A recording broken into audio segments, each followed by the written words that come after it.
O Partido Popular redobra a súa ofensiva contra a figura de Moncho Reboiras 50 anos despois do seu asasinato. Hai uns días rexistrou unha proposición non de lei no Parlamento coa que os conservadores pretenden instar os concellos de Santiago, Lugo e Arzúa que retiren os monumentos que se inauguraron meses atrás na memoria deste líder político e sindical e todo un símbolo da loita antifascista. E fai non un mes despois de que a estatua instalada en Santiago fora vandalizada apenas unhas semanas despois da súa inauguración.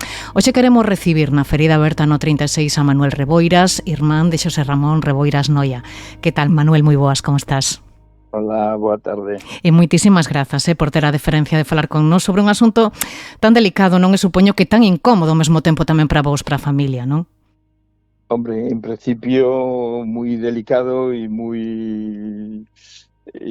nos provoca unha gran indignación que a estas alturas que se siga facendo esas alusións, insultos e calumnias a unha persona que deu a súa vida por este país, non? Polo menos pola causa antifascista e pola democracia. Entonces, non se entende moi ben que argumentos poden manexar estas forzas políticas que pretenden facer unha relectura e blanquear o que foi a represión franquista poñendo en evidencia e denigrando e calumniando a que foron as víctimas, non? Que realmente debía ter do respeto do mundo por parte de todos os que se consideren demócratas en esta sociedade. Bueno, que hai que lembrar, a portavoz do PP Paula Prado chegou a chamar delincuente ao teu irmán, que ademais foi recoñecido polo Estado como vítima do franquismo en 2009, ademais que fixo todo o que fixo por defender a democracia, non? E por loitar contra o fascismo neste país, non?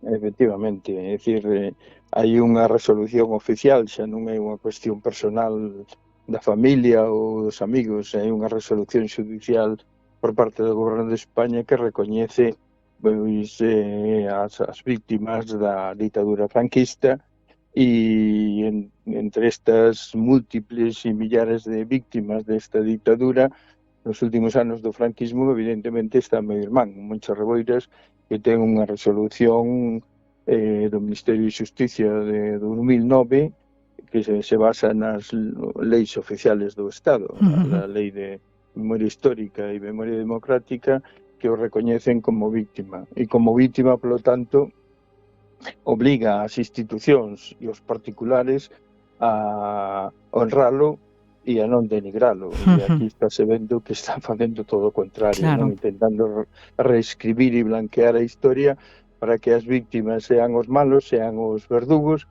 e os verdugos e os dictadores e os que fixeron masacres durante todo o período da ditadura e do franquismo, pois parece que queren poñelos como los buenos de la película, non? Claro, que pasa, non é a primeira vez que o PP intenta ensuciar o nome de Moncho Reboiras, non? Pero desta vez eu penso que se cruzou unha liña moi delicada, non? Que é empregar a Cámara Galega para tentar deshonrar o nome do teu irmán.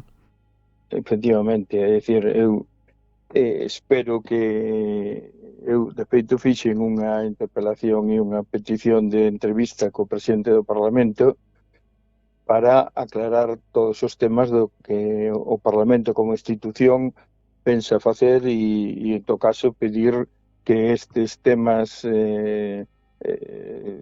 tan denigrantes e tan en contra das institucións públicas deste país vayan adiante, non? Espero que me conteste e que entre en razón e que estas cousas non teñan ningún tipo de respaldo institucional en este tempo, no século XXI xa, non? De momento, entón, non houbo ningunha interlocución, non? Entre vos nin con ninguén do Partido Popular, non houbo ningún contacto directo. Non, en principio mandei fai uns días unha carta de repulsa e de indignación por parte da familia ao presidente do Parlamento, don Miguel Santalices, e a posteriori, antonte ou así, solicitei unha entrevista personal con el, non? Non houve aínda contestación, pero, bueno, me dá a impresión que aínda o tempo non daría pé a dar unha contestación, non? O rexistro desta proposición non de lei foi a pinga que rebordou o vaso despois de meses de desencontros, non? Tras a instalación dun monólito, un busto e unha estatua na memoria do teu irmán en Arzúa, en Lugo, en Compostela. Por que segue incomodando tanto a figura de Moncho Reboiras entre os conservadores? É curioso, é unha pregunta que me estou planteando eu, porque máis é chocante.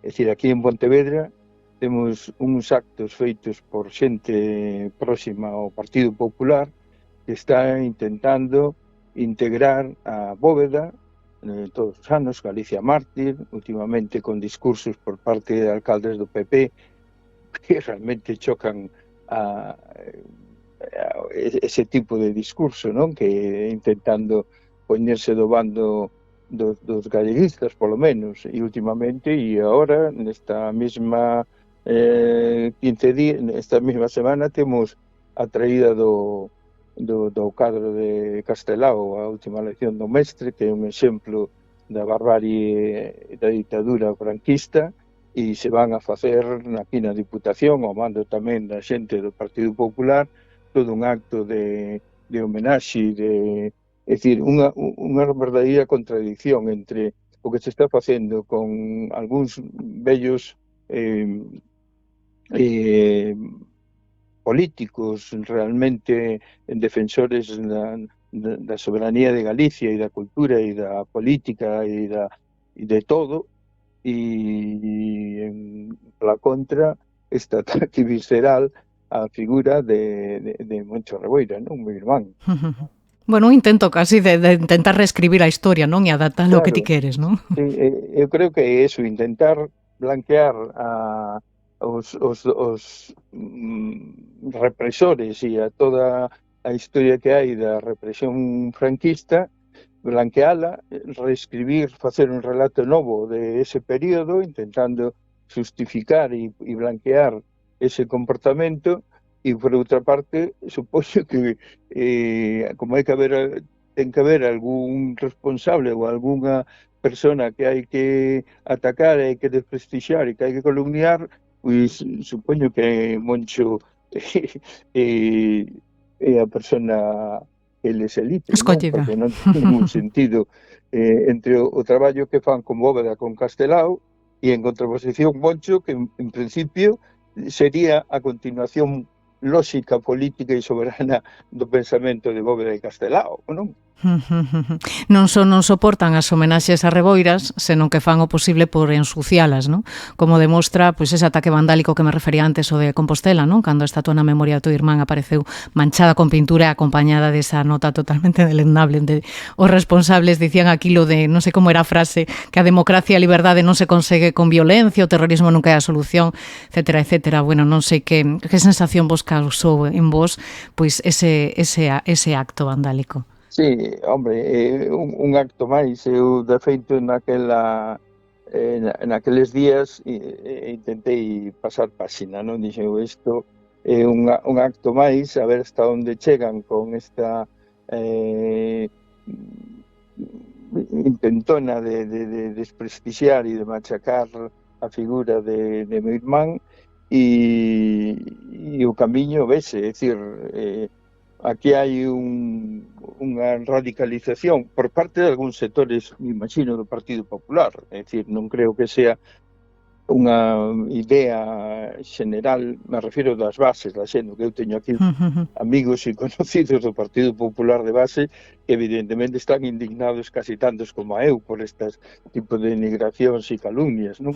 Pero bueno, é unha liña que debe de marcar o Partido Popular nesta etapa de vinculación orgánica con Vox e a extrema dereita, e en ese camiño parece que queren ir, non? E ademais, o ano que ven seguramente hai eleccións xerais, e se consiguen o poder do Estado con Vox, pois supoño que todas estas normativas, pequenos avances que se lograron en este período da transición, que supoño que se cuestionarán e intentarán botar abaixo, como é a lei de memoria histórica e memoria democrática e todos estes pequenos avances que se conseguiron, non?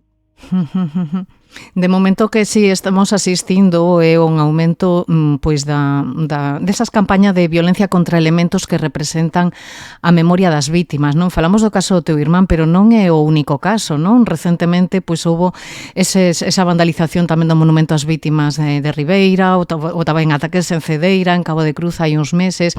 Non sei, dá a sensación que esta campaña non só está dirixida contra o teu irmán especificamente, ou será unha campaña contra todos aqueles que simbolizades a loita contra a represión fascista? Eu creo que ese é o camiño, non? É dicir, coller elementos ou personas que son simbólicamente ou representan unha loita contra o pasado fascista e a ditadura e denigrala, calumniala e que realmente todos os elementos da represión franquista, de ditadura, do fascismo e de todas estas presións extra radicales da dereita, pois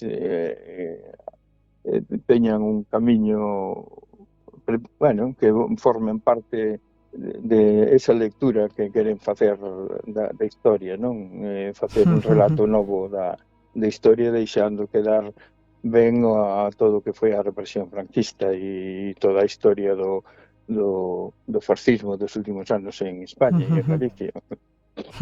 Esta vez tocou vos a vos, estades no centro da diana despois, bueno, desta actitude do Partido Popular para intentar ensuciar a memoria do teu irmán. Supoño que no medio de tanto odio, de tanto rencor, tamén reconforta a Manuel recibir mensaxes de apoio como as vertidas desde hai semanas por parte de asociacións e entidades galegas de todos os recunchos do territorio, non? Hombre, sempre anima e sempre dá un pouco de ánimo, porque realmente a indignación e os insultos, as calumnias e as descalificacións que se fan, sobre todo cando se tocan a vena afectiva dun irmán e de unhas víctimas que son como todos son irmáns na historia e na política deste país, pois evidentemente reconforta. De feito, fixemos este comunicado de repulsa na idea de estender a idea de que o fascismo, en definitiva, esta forma de manifestación do fascismo,